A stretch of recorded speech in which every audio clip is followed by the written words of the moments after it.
ನನ್ನ ಹೆಸರು BM ರೇಣುಕಯ್ಯ. ನನಗೆ ಈಗ 72 ವರ್ಷ. ಈಗ 3 ತಿಂಗಳಿಂದ ಸಿಕ್ಕಾಪಟ್ಟೆ ಮಂಡಿ ನೋವಿತ್ತು. ಒಂದು 100 ಟ್ಯಾಬ್ಲೆಟ್ ನುಂಗಿನೂ ನನಗೆ ಪೈನ್ ಕಡಿಮೆ ಆಗಿರ್ಲಿಲ್ಲ. ಕಿಡ್ನಿಗೆ ಎಫೆಕ್ಟ್ ಆಯ್ತದೆ ಅಂತಾನು ಹೇಳಿದ್ರು ಡಾಕ್ಟರ್ಸ್. ಅದೆಲ್ಲ ಭಯ ಬಿದ್ದು ಬಂದು ಡಾಕ್ಟರ್ನ ಮೀಟ್ ಮಾಡ್ದೆ. ಯಾವ ತರ ನನಗೆ ಮಂಡಿ ನೋವಿತ್ತು, ಭುಜ ನೋವೆಲ್ಲ ಇತ್ತು, ಅದೆಲ್ಲ ಹೇಳಿದೆ. ಲೇಸರ್ ಟ್ರೀಟ್ಮೆಂಟ್ ಕೊಡ್ತೀವಿ ಅಂದ್ರು, ಕೊಟ್ಟರು. ಒಂದು 3 ಸಾರಿ ತಗೊಂಡೆ, ಅವಾಗೆ ನನಗೆ ಬೆಟರ್ ಅಂತು. ಈಗಾಗಲೇ 8 ಸಾರಿ ತಗೊಂಡಿದ್ದೀನಿ. 60% ನನಗೆ ಕಡಿಮೆ ಆಗಿದೆ. ನಾನು ಇಲ್ಲಿ ಬರೋದಕ್ಕೆ ಮುಂಚೆ ಸಾವಿರಾರು ರೂಪಾಯಿ ಹಾಳು ಮಾಡ್ಕೊಂಡಿದ್ದೀನಿ. ನನ್ಗೆ ಎಲ್ಲೂ ಇದಾಗಲಿಲ್ಲ, ಬೆಟರ್ ಆಗಲಿಲ್ಲ. ಒಂದು ಪಾದ ಮಡ್ಗಕ್ಕಾಯ್ತಾ ಆಗ್ಲಿಲ್ಲ, ಅಷ್ಟು ನೋವಿತ್ತು. ನಮ್ಮ ಮಿಸಸ್ಸು ನನ್ನ ಕರ್ಕೊಂಡು ಹೋಗ್ಬೇಕಾಗಿತ್ತು ಬಾತ್ರೂಮ್ಗೆ. ಆ ಮಟ್ಟದಲ್ಲಿದ್ದೆ ನಾನು.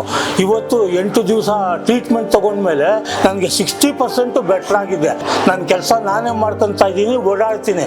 2 ಹೆಜ್ಜೆ ಮಡ್ಗಕ್ಕಾಯ್ತಾ ಆಗ್ಲಿಲ್ಲ, ಆ ಮಟ್ಟದಲ್ಲಿದ್ದೆ.